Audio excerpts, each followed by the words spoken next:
Жалпы бұл жібек жолы бұл қайырымдылық қоры ма әлде медресе ме?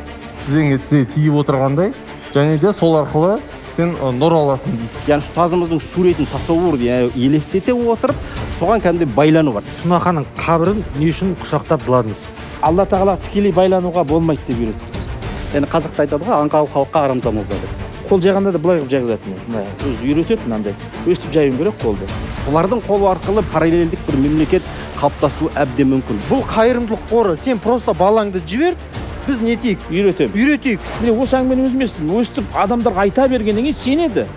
Мынаның барлығы әшейін бизнес, Сүлейменшіл, тәңіршіл бәрі херня полный. Мұхаммед пайғамбар Әзірет Омар мен Әбу Бәкір ертіп келіп, жаңа Сүлеймен Хилми Тұнақанға келіп, шай ішіп кетті дейді. Сайлауға келген кезде Сүлейменшілердің басшылығынан әмір түседі. Анау Түркияда отқан басшылардың мақсаты не? Бұлардың не бір діни дипломдары да жоқ. Жан жақтан бұлар таныс дей бастады. Ол сырттан өте үлкен қаржы құйылып жатыр.